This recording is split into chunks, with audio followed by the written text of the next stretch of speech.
What's good, everybody, and welcome back to season... What season are we on there, Dave? Season 5. Season 5 of BodyBag Podcast. I'm Chris Thomas, and with me, as always, Broke Rider Dave. How we doing, everybody? Another season getting started. You know, I feel excited. It's another season getting started, and we actually have movies to look forward to. We don't have to sit here and dread these movies. We needed a break from this terrible season. Movies, yeah. The only thing that got us through it was our Will and Luke Wilson. Was the only things that got us through last season. Yeah. And apparently, according to all the likes on that Soul Survivor thumbnail, the love for Luke Wilson is strong. So, yes. big Luke Wilson fans here. Apparently, yes, on the we are. Bag.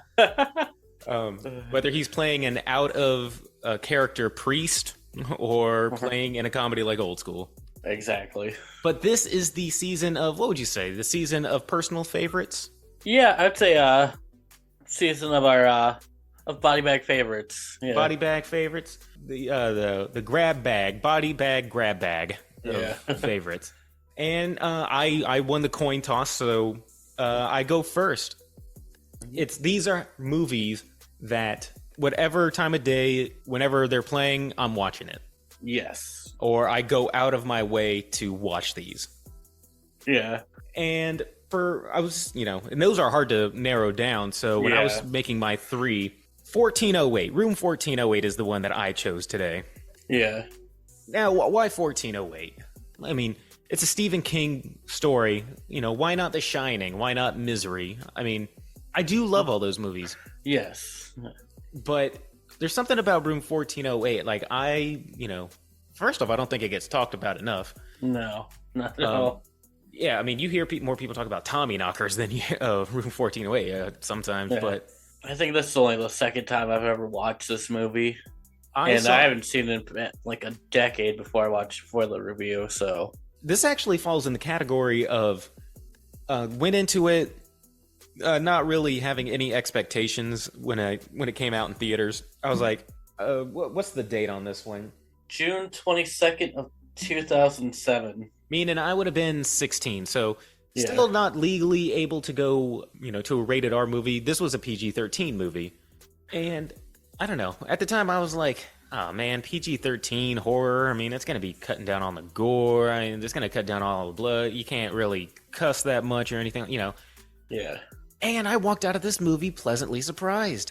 This is kind of how you do a PG-13 horror movie. This is how you do a PG-13 horror movie. But I think that ghost movies can get away with that a little bit better. I mean, it's hard to make like a slasher with a PG-13. I mean, I think the last one we reviewed was Black Christmas, and we know how that is. Yeah, because kind of in ghost movies, you don't need as much of the gore or the kills. You rely more on the suspense and the setting, the atmosphere. Yeah, ambiance of it. In fact, like you get away a lot with quieter scenes, kind of like what I wish they would have done. Well, another one that didn't do it well was Slender Man. Yeah. Which, the stuff that they did do that worked wasn't enough. It was like those small, like the shadows in the background, so, what have you. But before we get into that, this is being our first of the reviews between you and me. I don't know if it's going to be this one or our first guest that's going to be our season premiere, but it's going to go the guest first and then this one, But just as a reminder, what kind of stuff are we going to be bringing this season? I just want to, if they missed the last one, what can people expect this season that's going to be a little bit different? I mean, we're going to keep the movie reviews, keep having guests on, but we're also bringing back the versus battles that we did way back in season 1. Way back when. And then we're going to be doing something different with the collaborative top 10s using years and stuff. We're still working out the kinks on that one, so. This is going to be very much an experimental season. Yeah. But we have these good movies to fall back on. And I have to bring up something real quick before we get started, because I just got some depressing news. They're making a third Hocus Pocus. I still haven't watched the second one. I just got the news on that, and I mean, I haven't... Everybody loves... Well, every horror fan usually loves Hocus Pocus. Yeah. But I don't think I've heard anybody say, Man, you know it was a great movie? Hocus Pocus 2. Yeah, I can't really judge it because I haven't seen it, but I have no Frame of reference. Want or desire to go watch Hocus Pocus 2. And I feel like it'll be the same way with 3. I'm very hesitant to watch a movie that's been like dead for 20 years get revived, especially in this era. Cause I know that it's only a handful, but for some reason I just keep going back to the Texas Chainsaw Massacre and the you're gonna get canceled, bro thing. I know that's just an isolated movie scene, but it just stuck with me, and that just is what I think about whenever I think, oh, we're reviving a franchise. Hocus, the movies are kind of made for younger teenagers, preteens, so. But plus, when the first one came out, it was very much a time capsule too, of that era of the 90s. So, being in my 30s, I don't think I'd enjoy the Hocus Pocus that are coming out now the way I enjoyed the original. Maybe we'll have to review Hocus Pocus 2 at some point. Yeah.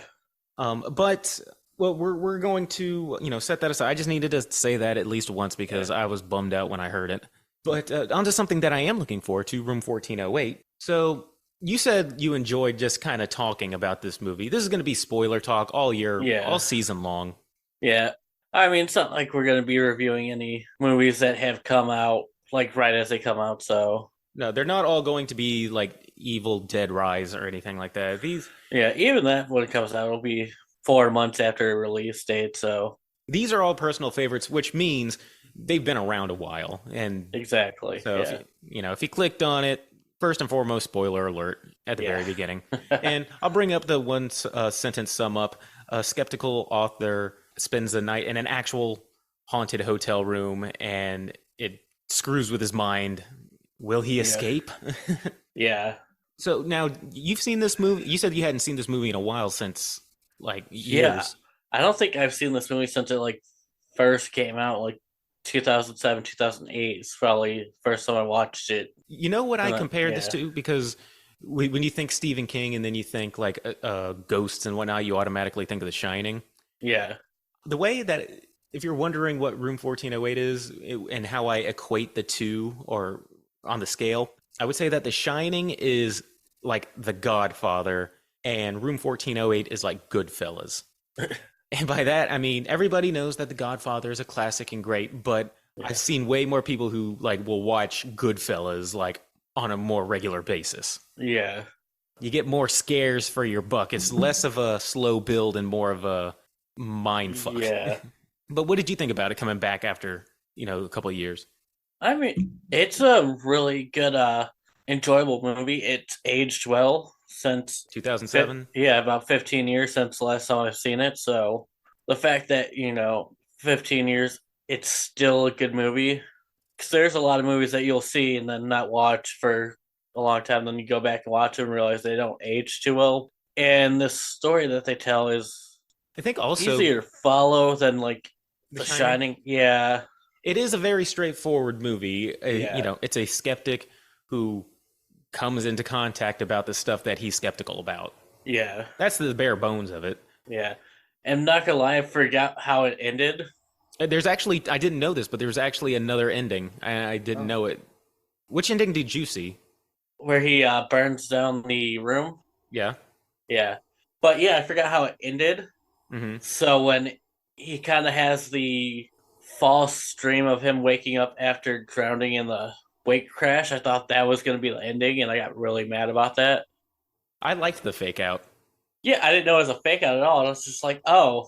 I thought it was a cop out too. Same way as Soul Survivors. This is ridiculous. No. Yeah, I thought it was when I first saw it too, a cop out. I was like, oh man, really? He was drowning in the ocean while he was surfing? Nope, fooled you. Nope, he's back in the room. He's Yeah, because they really go into it because he goes he lives a couple days. Yeah, a while outside of the hotel room. Yeah, he reconciles with his wife. He's wrote a new book. He's going to the post office. He's making phone calls with people. And it turns out, nope, he's still in the room. Now the alternate ending from what I saw, and I saw this randomly on TikTok.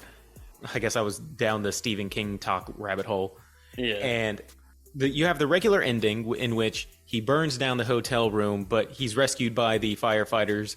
He gets a box of his stuff, and in it's a tape recorder that recorded him talking to his deceased daughter, and his wife overhears it, drops in, and is like, oh my God, it was real.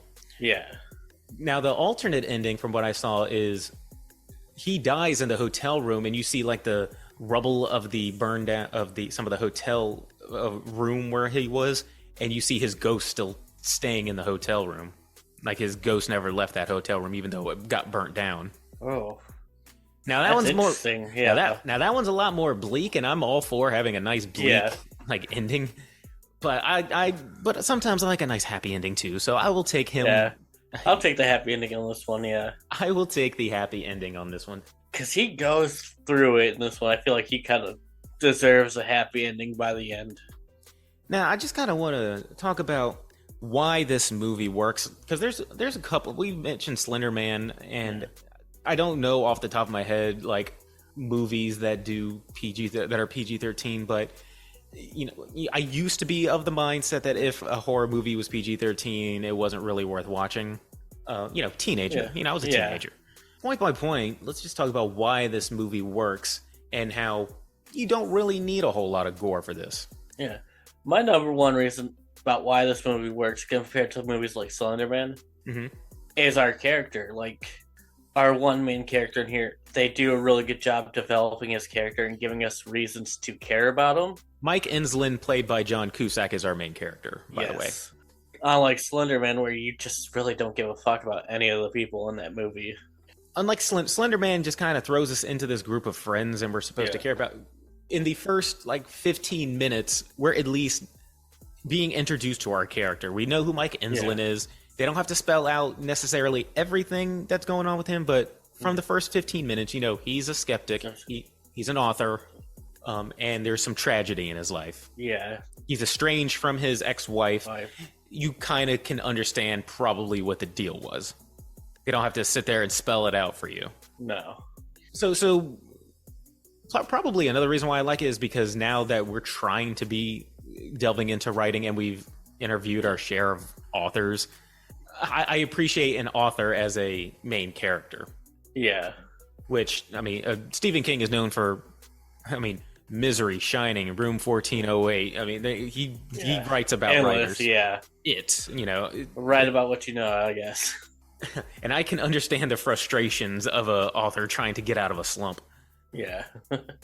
I'm still very much in mine. Yeah.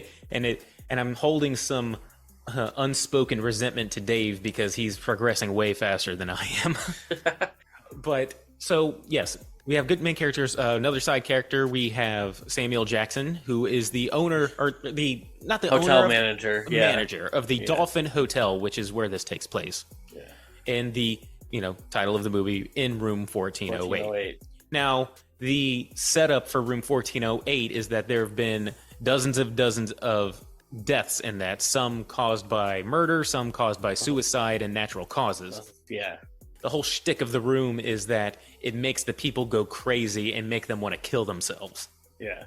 Because that's the only way you're getting out of the hotel is if you're dead. And it's really amazing what they get done. And I'm a real big sucker for stories that take place in one small location. Because it's all in one room. Aside from the intro and the ending, it all takes place in this room. But it also kind of does it. It's huge. Yeah. This room kind of takes them different places. Yeah. It's big and huge at some points, and it's small. And here's another point. This is kind of actually an issue that I had with Evil Dead Rise, in which I said all I kept thinking about was ways they could have escaped. Yeah. This one shows all of the things that you would think, all right, to escape, and shows why those wouldn't work. Yeah.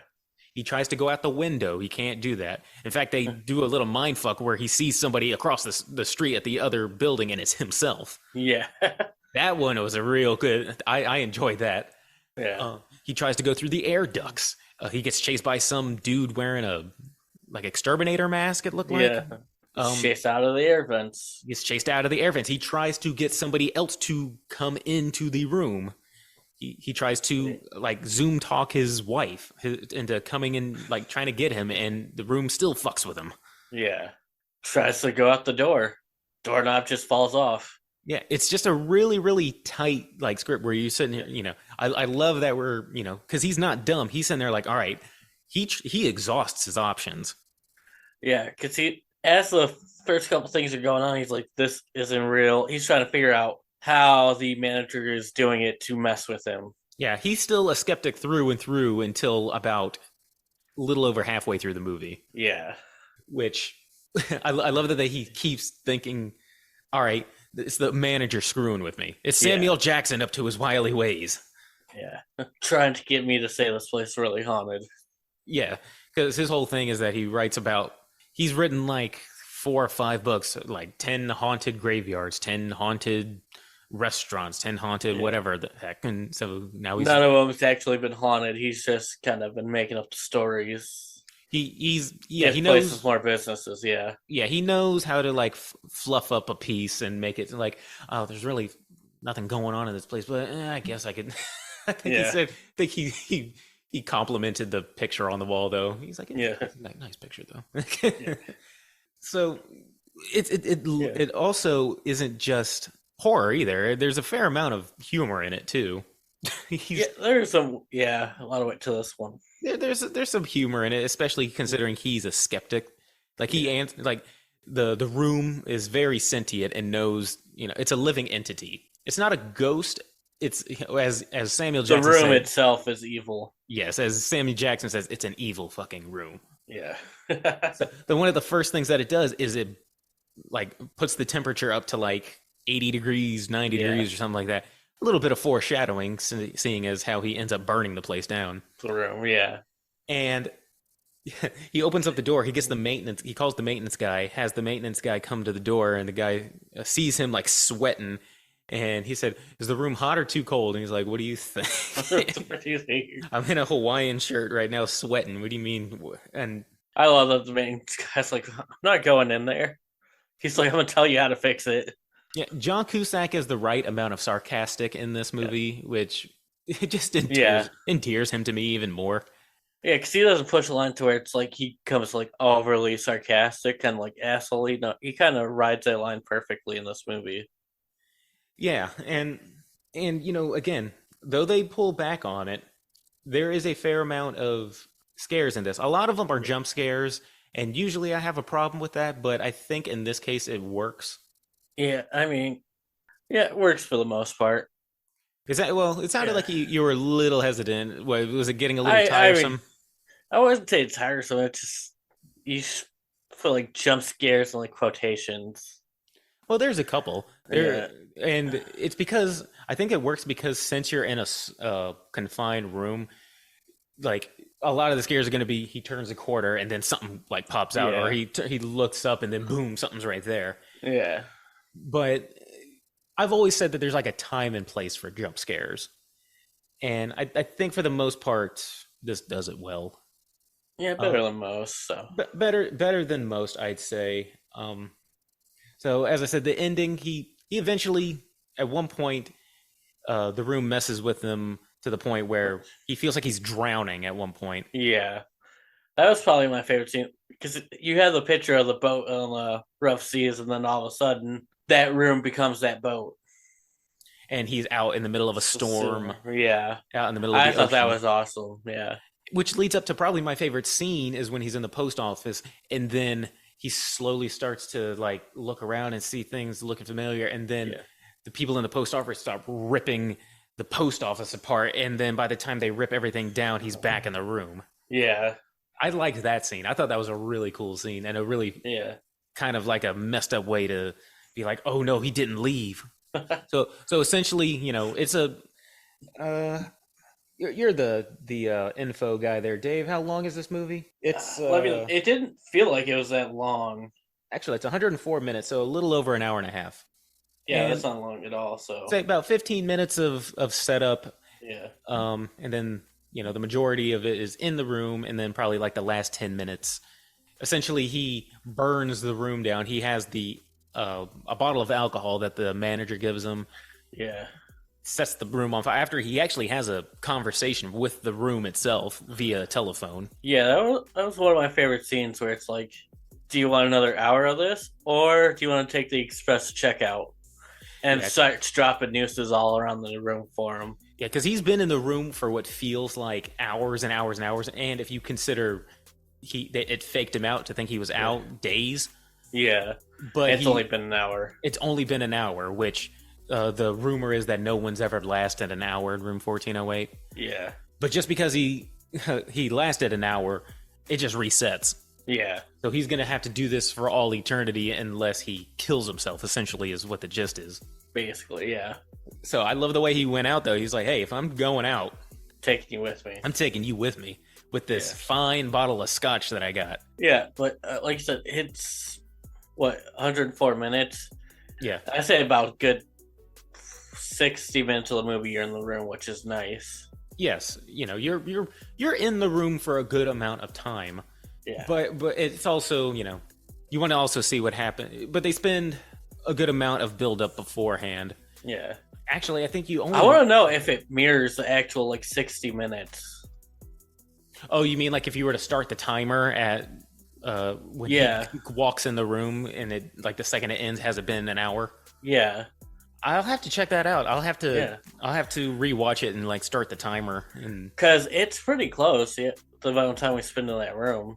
Depending on which version of the ending that you want, he burns it down, but he gets rescued by some firefighters, reconciles with his wife. She hears the old tape recorder that he brought with him to the hotel, and he hears that he was talking to their daughter. Yeah. The movie, and the room, is screwing with him physically and emotionally. Well, that's the big thing. I don't think we mentioned. Yeah, they lost their. No, we mentioned that he lost his daughter. Well, we say he went through treachery. Yeah, he lost his daughter, and then he walked out on his wife afterwards. Yeah, his daughter died of. I don't know exactly what disease, but she had I guess some kind of cancer or some kind of debilitating disease. So it was a very painful death. Yeah, and you see as the daughters get closer to death, him and his wife would argue more about religion and afterlife stuff. Yeah, he doesn't really believe in religion. He's like, why are you filling her head with all this nonsense? And she's like, there's nothing wrong with giving her hope. And some tough decisions that a grieving parent's gonna have to make. Exactly. Yeah. I think Stephen King has always touched a little bit on religion in his movies. Yeah. But they don't really delve into what one person believes one way or the other. I mean, it's a ghost movie, so there's some kind of thought of an afterlife, but no real talk of heaven or hell, really. Yeah.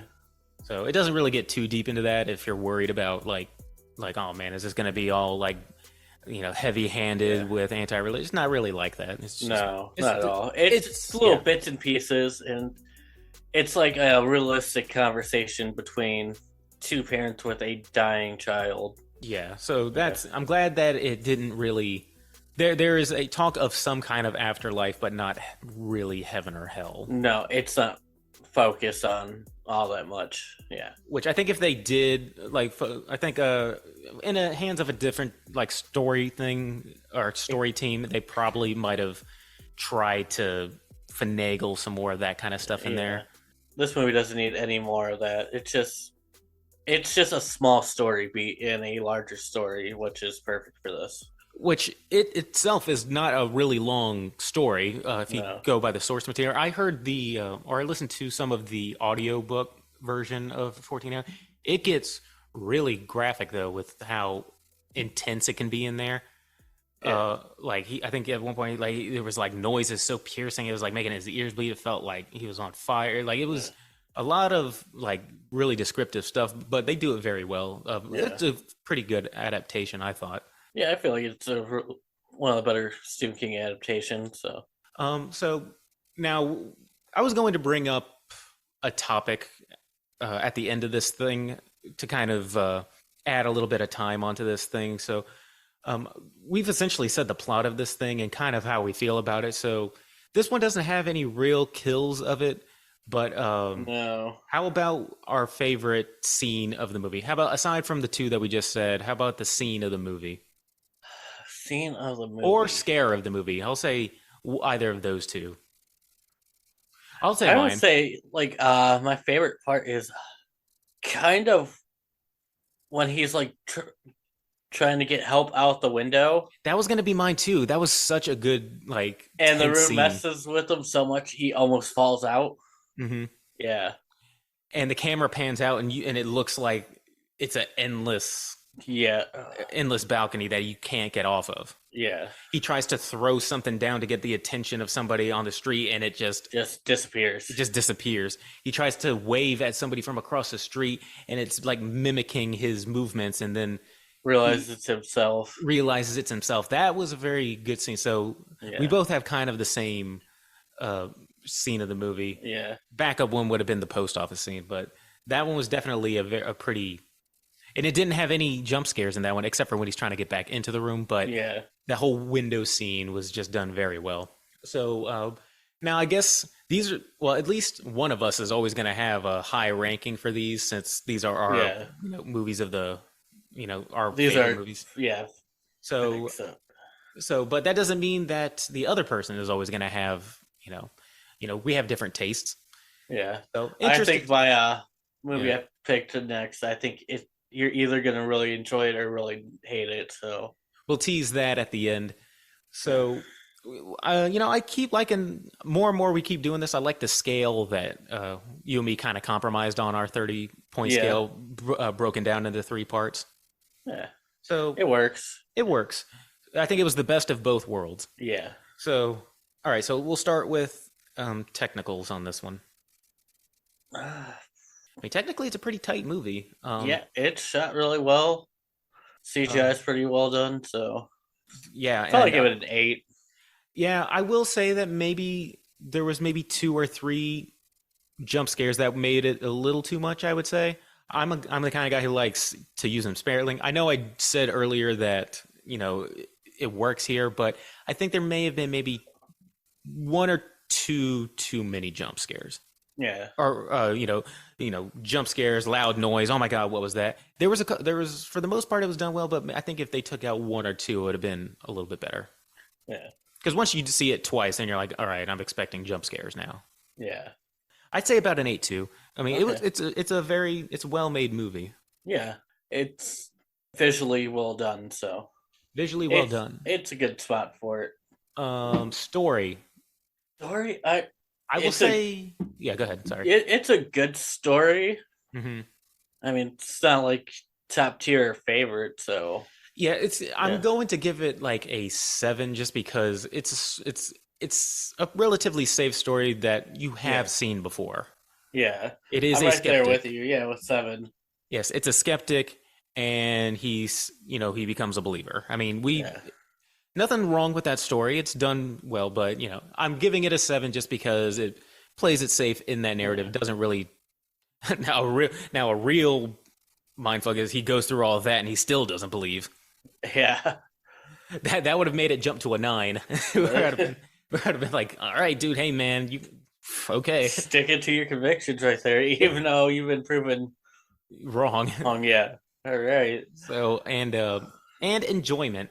So for me, I enjoy this movie. Mm-hmm. And if it's on, I'm gonna watch it. Mm-hmm. But I could just as easily probably go another decade and not watch it again. Yeah, it is a movie that it's one that I have to watch all the time. Yeah, it's one that I have to be reminded exists, and then when I hear it, I'm like, oh yeah, that movie. I love that movie, but it isn't front and foremost in my mind all the time. In fact, I had to remind myself that again, like I said, that it existed, especially that and that I had to remind myself it's a Stephen King movie. Yeah. Because again, when you say Stephen King, my mind still just automatically goes to The Shining. Shining, Misery, yeah. So I will say, there's going to be other movies that I probably watch more than this, so I will give it a 7. Yeah, I'm probably going to go with the 6.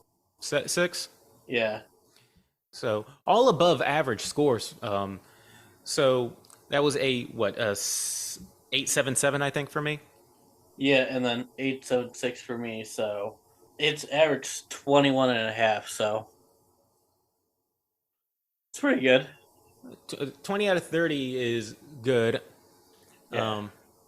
I'd say that's if okay. you get in the 20s for us, those are where the good movies are probably going to be is in the 20s. So well, this is also kind of another reason why. I mean, if we were doing my scale, like I would have had to determine, is it a good movie or is it a great, like, you know. So this is kind of why I like this scale, because it's like, all right, we averaged like the 3 parts and it's in the 20s. So if it's in the 20s, we like the movie. Yeah.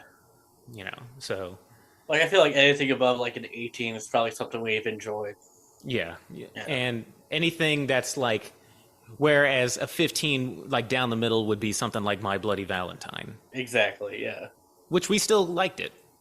But, you know. It's a run-of-the-mill slasher movie. I think it was just because it was a refresher since we had just finished watching Black Christmas and Hanukkah. Yeah. We were in the middle of watching terrible movies, so. So we're just like, oh, thank God, a regular slasher. Right.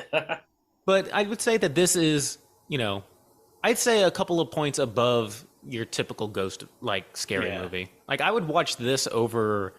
I've just never really been into the Insidious franchise, to be honest. Insidious is okay. Not for lack of trying. Yeah. I'd probably watch this over, like, Conjuring 2 and 3. Mm-hmm.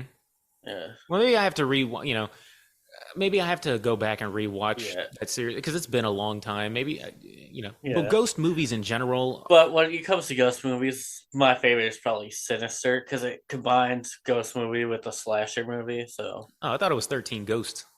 Well, that too, but you can have more than one. I mean, it's such a large genre right there. Yeah. Yeah.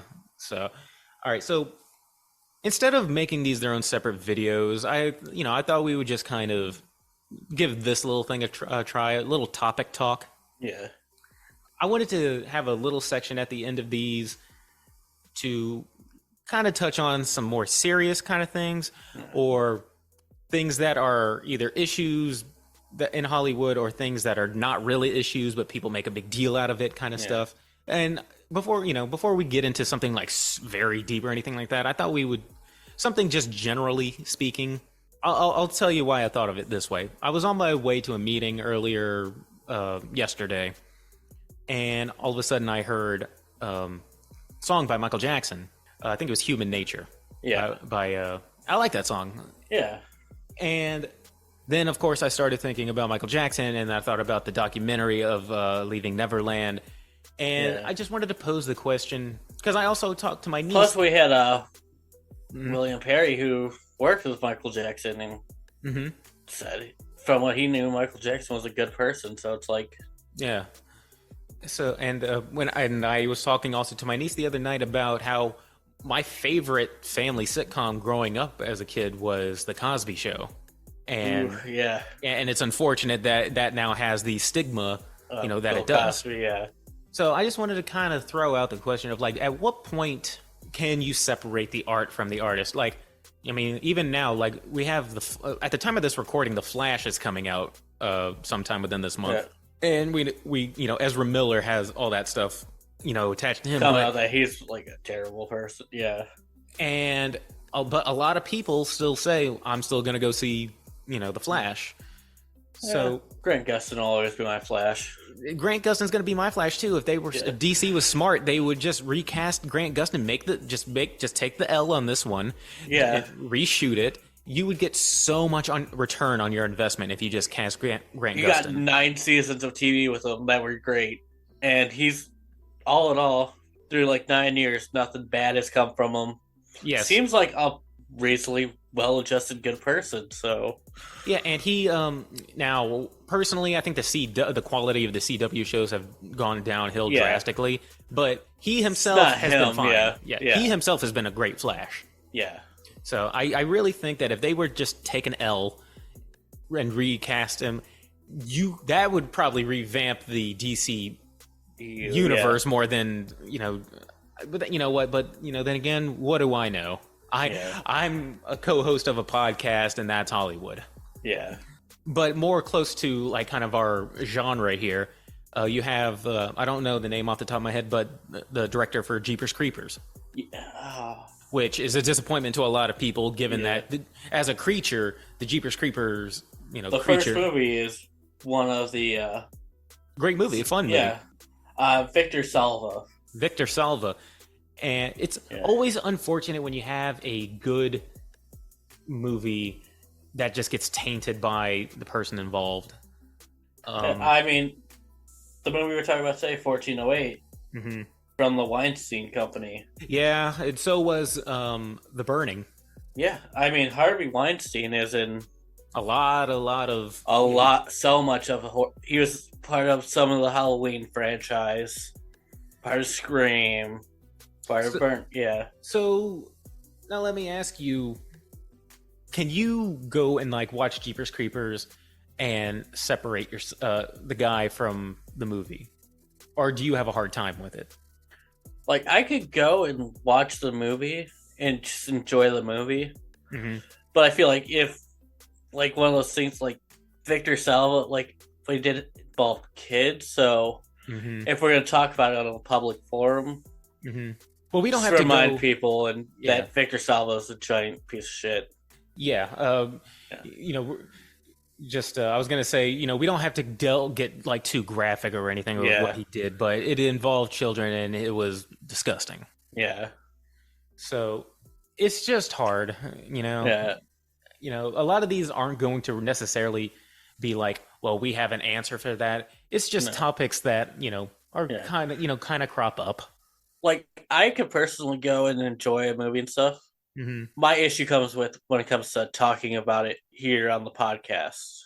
I understand that. And we had this talk before, you know, we started recording, and you know, this is kind of relatively tame in terms of, because we're just talking about it as kind of like a broad spectrum, like a broad topic. You know, I'm not saying we need to get deep into stuff that people did. I'm just saying, how easy do you find it to separate the two is all. I'm just posing the question is all. Yeah, I'm seeing like more and more like the Twitter and everything that people are like completely writing people out for like dumb reasons now. It is like they think different than me than politically. I can't enjoy anything they've done before. Yeah, I mean, seriously? I've scrolled through you know, our Insta. Yeah. We have fans from way different sides, you know, of the spectrum here. My hope is that keeping it light, you know, we don't talk about politics on the show. No. And there's a reason for that, because this is a movie review podcast. Yeah. And I go to horror movies to kind of escape politics because it's so much part of our lives. Yeah, we watch movies so we don't have to think about, I mean, well, unless politics is part of the movie, like you know, Purge, for example, like it was it was started by the government, or, you know, but it's a fictional thing. Yeah, but usually when it's like politics that are shoved into the movies, it irritates me. Like with Black Christmas. Yes. And then I started watching The Furious, and it was the same thing, just from a different side.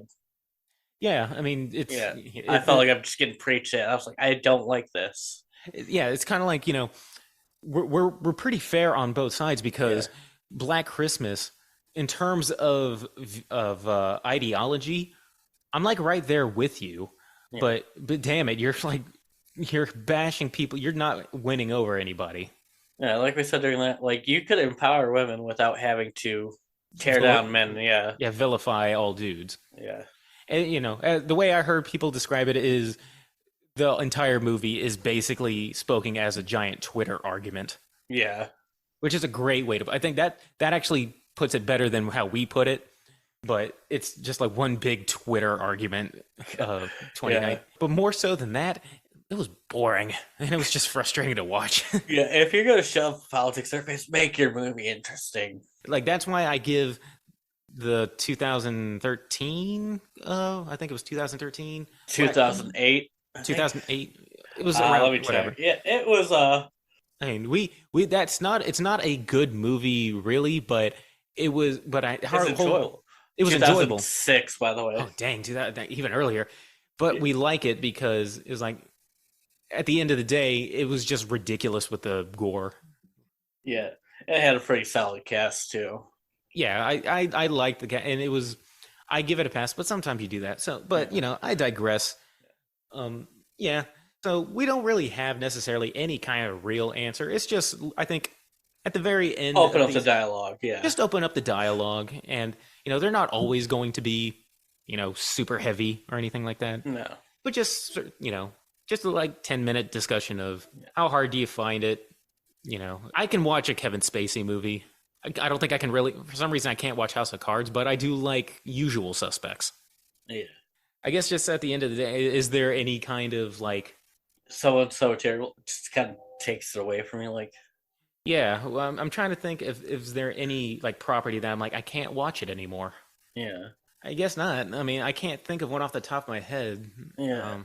It's just I think it's also because movies you attach with a certain kind of emotion and nostalgia.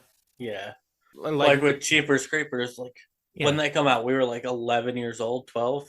Mm-hmm. So, and Jeepers Creepers 1 and 2 are, I think it's easier. Yeah. I'll say this. I think it's easier depending on how long you've been familiar with the franchise. Yeah, because if Victor Salva put out something now, I'm not going to watch it. Yeah, I wouldn't even bother watching it. Yeah.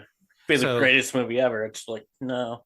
So I guess at the end of the day, Jerry Springer, here's my final thought. I can understand either way. I won't berate you if you go and a certain movie, if it's has a certain I'm not sitting there gonna bitch and moan at people for going to see The Flash because it has Ezra Miller in it. Yeah, I feel like it's how you are personally. It's your preference. So yes, yeah. But me personally, I just think it just depends on the emotion that you might have with of a certain product, because people want to see The Flash because they love The Flash. Yeah, not necessarily because Ezra Miller is The Flash, but they love that property. Growing up, yeah, Flash was always one of my favorite superheroes. Yeah, so no, I don't really judge anybody for going to go see it. You like The Flash, yeah. So that's my final thought. We attach movies with nostalgia and a certain emotion. Yeah, but people are going to be people. And exactly. not everybody is going to be squeaky clean, unfortunately. Yeah, in this situation, there are no right answers. It's all, what is your personal answer for this? So yeah. But back to the movies that we're going to be reviewing. Do you want to go ahead and tease what our next review is going to be? Our next review is going to be Summer of '84. Haven't seen it. Yeah, and I said you're either going to hate it or love it. Mm-hmm. Because the four main characters are 14-year-old teenagers. Yeah, those are usually hit or miss for me, and they're in that age group where it's yeah. There's one. I mean, they act 14-year-olds act stupid. Mm-hmm. Yeah, I think there's one that's really gonna annoy you though. Oh, that's fine, but it also depends because I like one of my favorite movies is The Goonies. So just because they're 14 doesn't necessarily mean anything. But you'll know when you get a text from me. It'll either be a sigh or it'll be okay. So for me, this is one of my favorite movies because I think this is a top tier story when it comes to movies.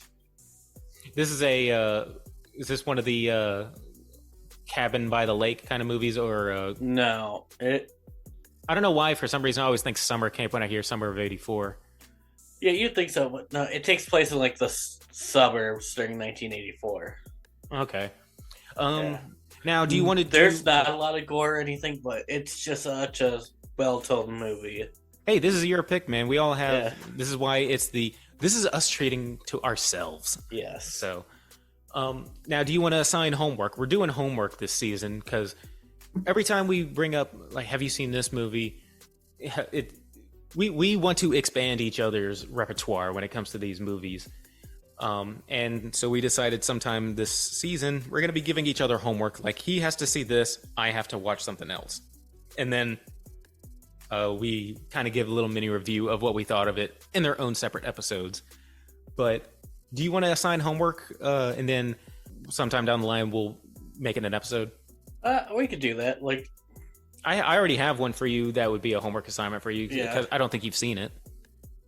Yeah, we could just come back and do little mini reviews next time we do a movie review. Yeah. All right. Now, I think you said you haven't seen this, so this is going to be your homework assignment. The movie's called Intruder.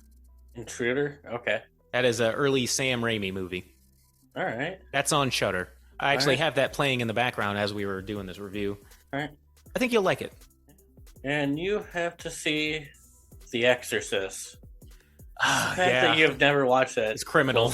Yeah. You need to watch that, man.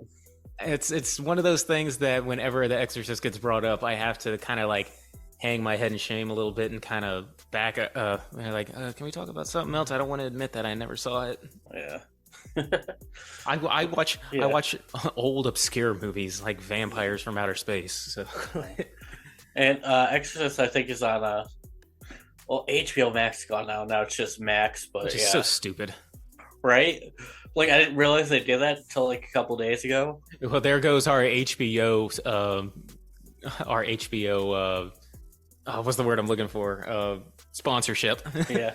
Like I went to HBO Max to try to watch something. It's like, you need to download this whole other app. I'm like, you just lost a customer.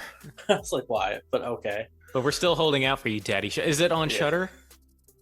Exorcist? I don't know. Well, if it's not, there are plenty of other fantastic movies that are available only on Shudder. Exactly, like Summer of '84. Like Summer of '84. Remember, all for the low price of $5 a month, was it? I think $4.99 and $5.99. I mean, that's just a gallon of gas. I mean, come on now. It's so cheap you don't even realize they take it out of your account. Or you could just pay it in full, the $50. What's $50 for an entire year? Come on now. Exactly, yeah. It is the Netflix of horror. Exactly. And I will be using it, and I'll be watching Summer of '84 as soon as we get finished with this. And then followed up by The Exorcist, and then I'll go to bed trying not to have any nightmares. Yeah. But this is a good way to kick off our season of, what did I say? A body bag grab bag. Yeah, body bag grab bag. We appreciate you guys all listening to us through 5 seasons so far. Mm-hmm. Hopefully 5 more to come. Exactly. Have a good week, everybody. See ya. Hey, everybody. Thanks for listening to BodyBag Podcast. Be sure to like and subscribe and leave us a comment as to what you'd like to hear us review or any horror movie topics you'd like to hear us rant and rave about. And while you're at it, you can find us on Twitter at BodyBag Pod and on Instagram at BodyBag Podcast. Thanks, and we'll see you next time.